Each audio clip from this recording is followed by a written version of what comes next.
How you do that there? Yeah, how you do that there? I ain't mad about it. No, I am your man's Nic Rattlehead. And behind this camera somewhere out in California, hopefully staying safe and watching over this knucklehead here, is my buddy, my pal, my compadre, my amigo. My man's with the master plan, 100 grand, only you, me, and God knows so much I love this guy, man. Tell him one more time, what's your name?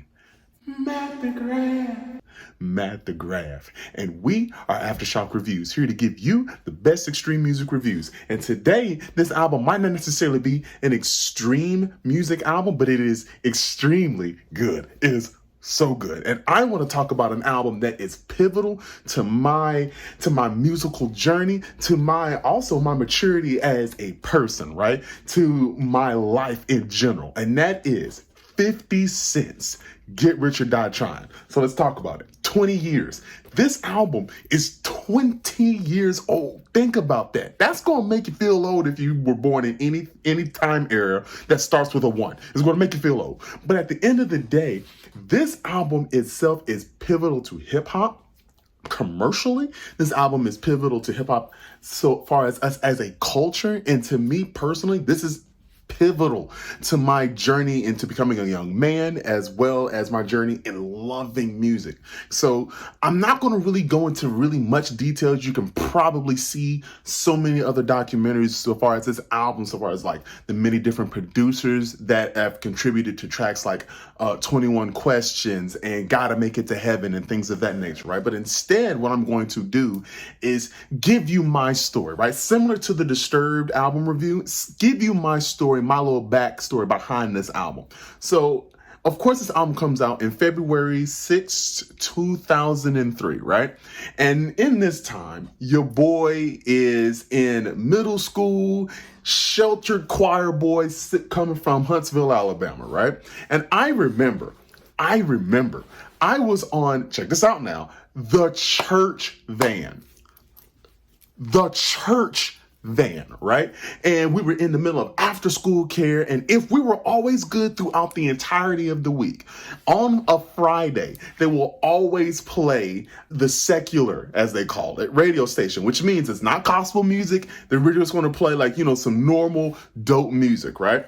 And I remember to this day, I was sitting in the front seat. I had heard this song called Wankster, right? Now, I've been hearing about it. Some of my friends who are a little bit more worldly, who are a little bit more hip to the game than I am, they were already talking about this guy named 50 Cent. And I was just like, that's a weird name, 50 Cent. But they were already talking about 50 Cent and him with some of his mixtapes, and they were hip to the game when it came to Wankster before I was, right? I remember one time one of my friends named Corey Whaley, shout out to you, he had came up to me and he said, "Did you hear Wankster yet?" I said, Yeah, I heard Wankster.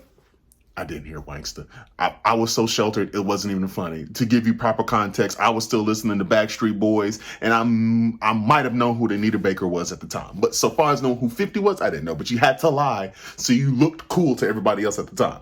But he asked me, have you listened to Wankster? I said, sure, yeah, I did. He was like, wasn't that line about we roll around with guns the size of little Bow Wow? What you know about AKs and they are like, he started going through the whole thing. I said, yeah, I heard it about the guns and stuff, right?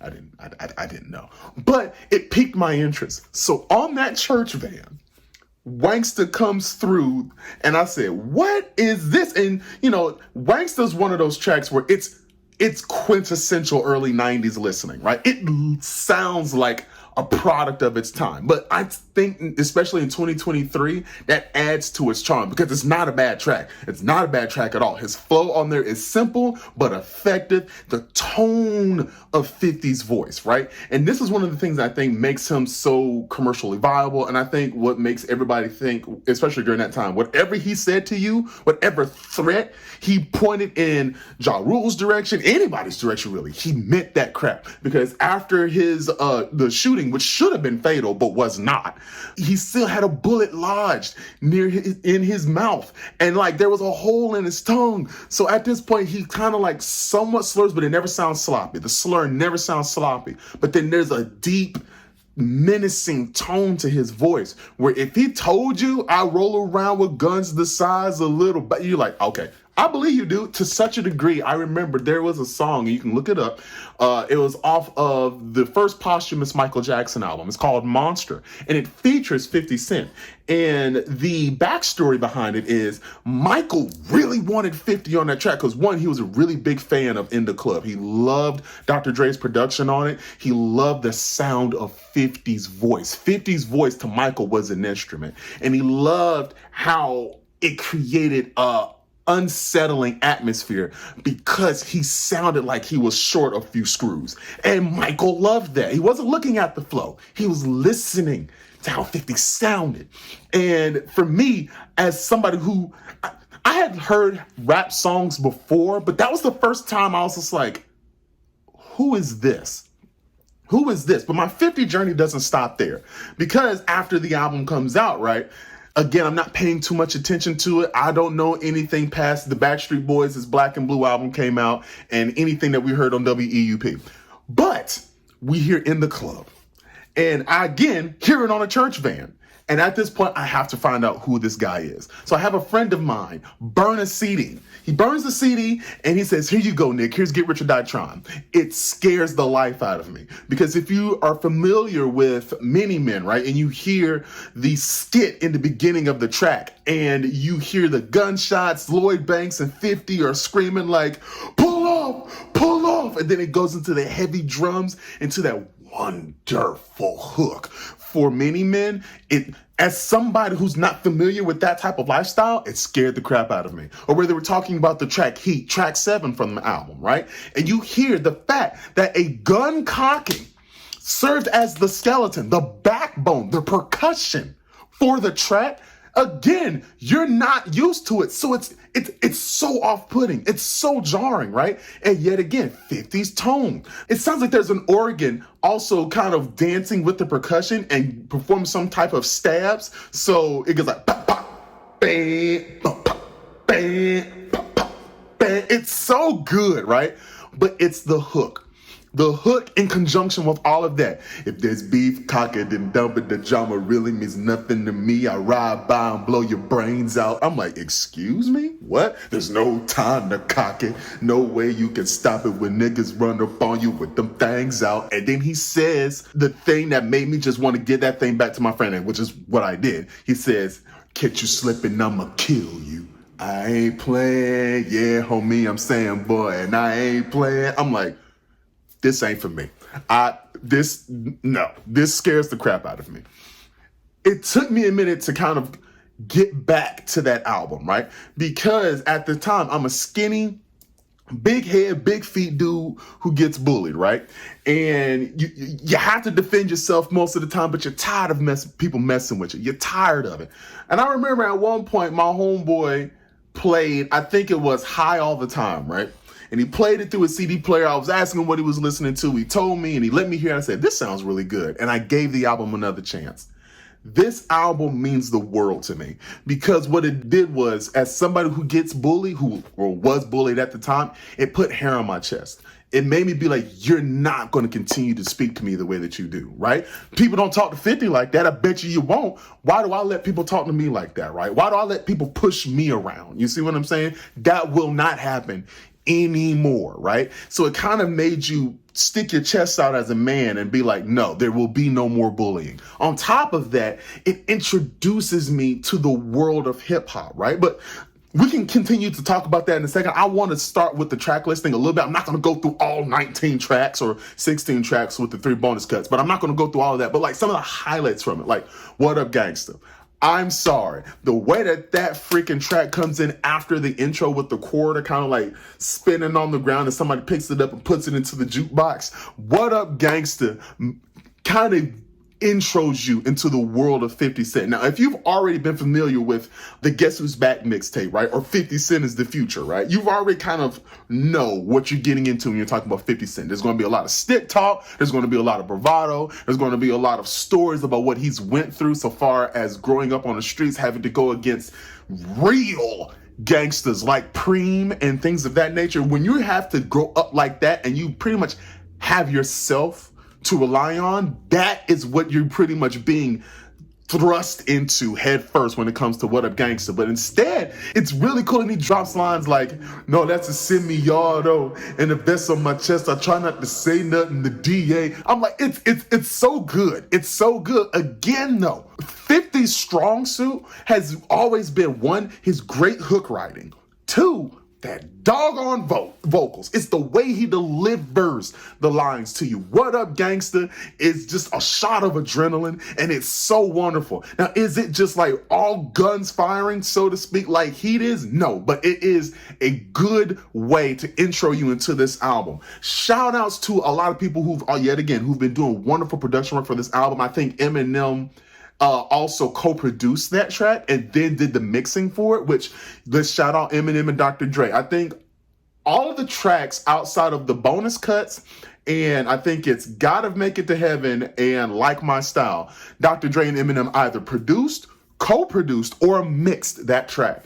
And I think outside of 50's just natural charisma, 50's wonderful pen work so far as those hooks are concerned, they do a good job of help painting the scenery around him, right? Whether we're talking about the blood-soaked Mini-Men, whether we're talking about the smoked haze of High All the Time, whether we're talking about the chaos and mayhem on the streets that is Heat, whether we're talking about the club anthem. And I will honestly say, I'm gonna say like top 3 club bangers, period, of all time in the club, right? They help paint that backdrop that 50 is starring in when it comes to this album. And they do a marvelous job of it. It's so good. It's so good. But also, if we're talking about Eminem in particular, Patiently Waiting. Look, whether we're talking about it almost sounds like Pro Tools, like horns that come in the beginning, which in 2023 sounds a little bit cheesy, but still works. But when we're talking about the production for Patiently Waiting, and it has those strings, those menacing off-kilter strings, right? Or whether we're talking about 50's menacing, that chorus, I've been patiently waiting for a track to explode on. You can stun if you want and your ass will get rolled on. It's so good. It's so good. And even the opening line of, I'm innocent in my head like a baby born dead. Destination heaven. I'm like,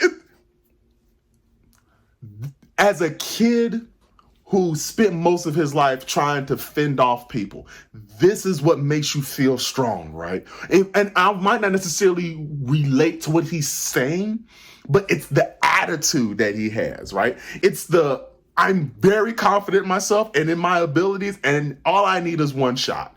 All I need is one shot to show the rest of you guys what I already know about myself, right? It's so good. And the great thing about the track as well, Eminem comes in midway through with all of these wonderful type of embellishments that kind of elevate Eminem a little bit, right? Sonically, right? Because you start to hear like the defibrillator, right? So you start to hear that kind of going off in the background in conjunction with the percussion as Eminem starts to be like, I've been patiently waiting to make it through all the hating, debating whether or not you can even weather the storm. It's really good. And what he does is he's starting to co-sign 50 in the song. So much so that he's like, you take some Big and some Pac and you mix it up in the pot, sprinkle a little bit yellow top. What the fuck do you got? You got the realest, the illest killers tied up in the knot, the juggernauts of this rap shit, like it or not. He's telling you, we are about to take over everything. And one of the guys who's going to be the spearhead of this is this big swole motherfucker right here.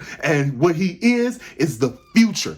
Harken back to the mixtape 50 Cent is the future. Eminem is co-signing that now, which makes you listen, which makes you pay attention. But not only do you get that from Patiently Waiting, you get to me. I'm going to go out on a limb here and say Many Men is the best track from this album. Matter of fact, I say that with my chest out.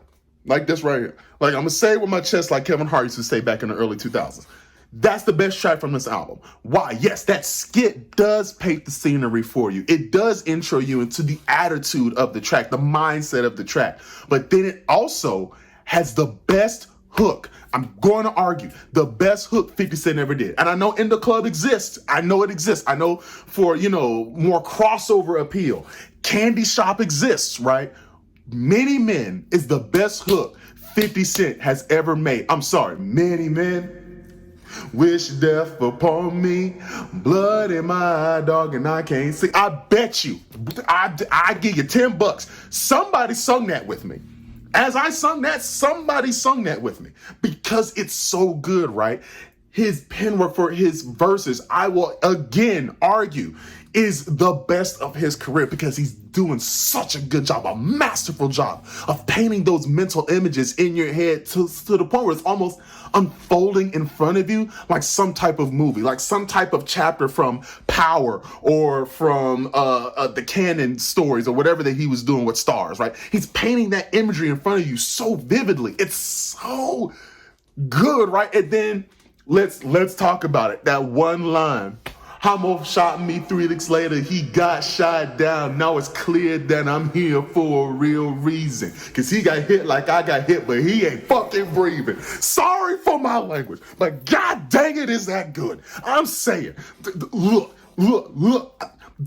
It's a masterclass on how to tell a story. It's a masterclass on not only how to craft a good rap song, but a good song in general. It's good.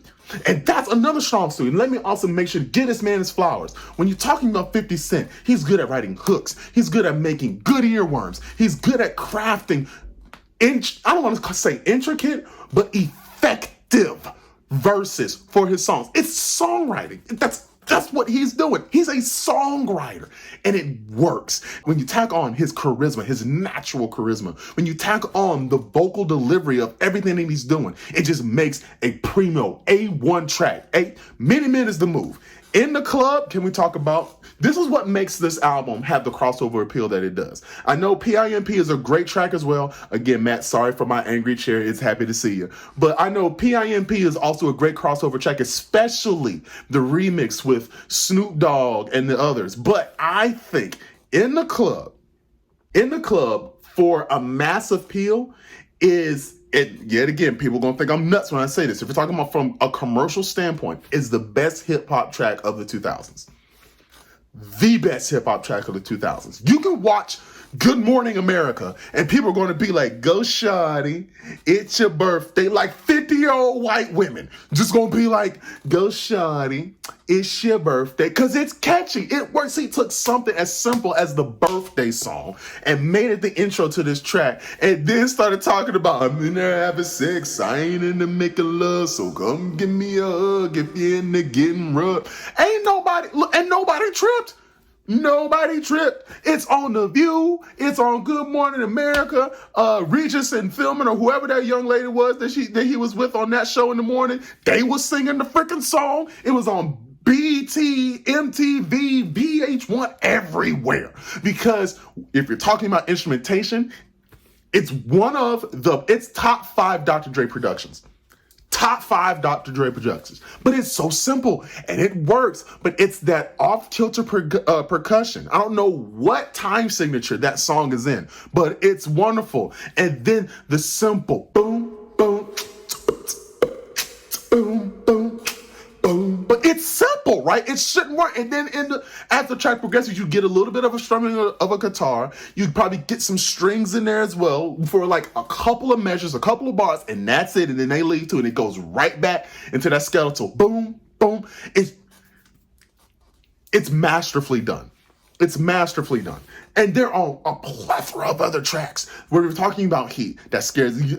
Even now, like I get hyped when I listen to Heat now, but back then I had a lot of trouble with that track. Or if you're talking about If I Can't, which was going to be also, I think it was going to be one of the lead singles as well, as between that and In the Club, and they went with In the Club, and good choice, by the way. If we're talking about Back Down, okay, hold on. Real quick before we have to wrap this up. Back Down, I love that track. Now, is it no Vaseline levels of diss tracks? Not really, but you could put it in the conversation as one of the best diss tracks of all time because that beat is dope. Some of the bells that kind of go off with it in conjunction with the percussion work so well. And it's easy to see when you look at me. If you look closely, 50 back. damn, it works, man. It works. And everything that he's saying directed at Ja Rule and Camp, you can tell comes from his heart. He really don't like them. He really didn't like them. And I will honestly, and shout out to Mike Seatown of Dead End Hip Hop and the rest of that crew. Mike Seatown said something that I thought was really dope. I think that kind of contributed to the downfall of Murder Inc. It was either Mike or FIFO who said that. But it kind of contributed to the downfall of Murder Inc. Because already, off rip, you can tell I got beef with these dudes. And I don't like that. I think that on top of the beef documentary, because, there was multiple beef documentaries. I think they had 3 parts to it. The cornerstone of the first volume of the beef documentary was 50 Cent versus Ja Rule. And this song is playing in the background. And even near the end of the track where you have somebody who is imitating, and it doesn't really age well so far as our more politically correct climate is concerned, but you have somebody who's acting like a homosexual, a gay person, talking about Jeffrey Atkins ain't never hurt nobody. I'm like, you gotta chill. You gotta stop. Like it's funny. I am a 12-degree pink belt, and when I see him, I'm gonna Jet Li his. I'm saying the track is primo diss track. It's primo stuff A1. There's so many other different. Don't Push Me. On top of that is to me one of the best intros of different members of your crew that you can have. It intros the uninitiated into Lloyd Banks, and I'm gonna say it. Lloyd Banks had the best verse off of that whole track. And yet again, his vocal delivery, because he has a more smoky hint to his voice, right? A more smoky hue, but it's really deep. And it's almost a little bit more calculated in how he delivers his, which also kind of makes you feel a little bit off balance. Like, is he calculating against me? Is he plotting against me? What I do to you, dude? What I do to you? It's so wonderful that production from Eminem, which that's an Eminem track. It works. And again, we get gunshots in conjunction with our percussion, which just works beautifully for 50 Cent because it drives home the fact that the man is dangerous. It drives home the fact that Lloyd Banks is dangerous. It drives home the fact that Eminem really ain't rapped all too tight. And I'm not sure, but maybe that's also not Lloyd Banks, but Tony Yayo doing some of the ad-libs in the background of the track. All of that stuff, when you put it together, makes for one of the best posse cuts of the 2000s. It's great stuff. The album to me, and I'm going to say it, it's a hip hop classic. And not only, and I'm not saying like in a tiered level, but I'm just saying as a whole, like I'm putting it in the same vein as Doggy Style by Snoop Dogg. And I know, says the guy with the big 50 Cent poster in the back, says the guy that owns the album on vinyl and cassette tape, right? But there's a reason that I say that.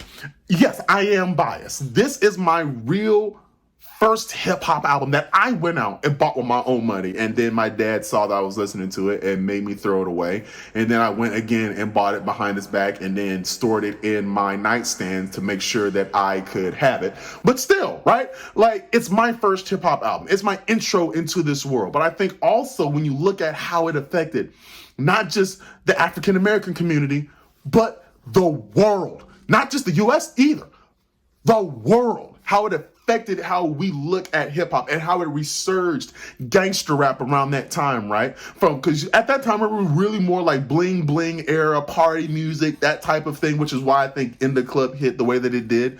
But it's a statement saying gangster rap is not done just yet. That's what it is. And when you also look at the fact that it's quality material from front to back, I think In the Club stands up with stuff like What's My Name from Doggy Style, right? I think it stands up with stuff like Gin and Juice, right? I think tracks like PIMP and 21 Questions, especially for people in my age bracket, is just as iconic as something like Gin and Juice or anything else like that, because that's what we were bumping. That's what we were thinking was cool as a kid. When I was a kid, I had the G-Unit shirts. I had the G-Unit jeans. I had a chain that I bought from the beauty supply store that wouldn't spin all the way. So my daddy put WD-40 in the chain that it would spin during prom for like homecoming for all of like 3 spins, 3 rotations. That's all I had. And then it would go like, and then it stopped spinning, right? It was so funny. But that's what we were. That's what we were doing at the time. And it was all because of this dude. This dude right here, this album right here, changed the culture, changed everything for as long as the album cycle. It literally made him the biggest music act of the 2000s. Saying it. Because I know a lot of people hate The Massacre, which is fine. To you, I freaking love it. Candy Shop is iconic.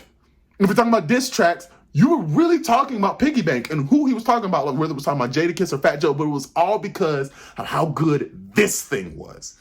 It's all because of how good this thing is.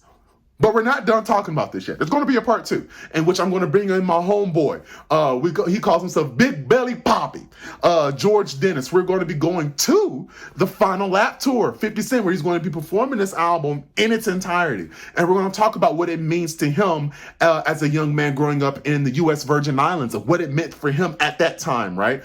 And what it means to him moving forward. But for me, this album is top 3. And I know I released on my IG story a list of the most important albums, my favorite albums to me, right? This is probably where I made a typo. This album should have been top 3 or maybe top 2. And I love this thing because it made me feel like I should not be weak, but instead build yourself up to be something that people respect, maybe sometimes fear, which I don't think people fear me. I'm not gangster, like, at all. But still, people should be respecting you. People should know that you don't play around and that type of thing. And there's nothing wrong with having that. It's just, it's good. It's good. It's just good. It's primo stuff. If you haven't listened to this in a while, please go back and check it, because I promise you, it has not aged poorly. It doesn't, outside of Wanksta, it doesn't sound like an album that was made in 2003. Had they dropped it today, it'd have been number 1. Promise you. But until next time, guys, I am your man's Nic Rattlehead. And behind this camera, somewhere out in California, watching over your boy, is my mans with the master plan, 100 grand. Tell him one more time, what's your name, man? Matt the Graff. Matt the Graff. Wash your hands, support your bands. Peace. Go shawty.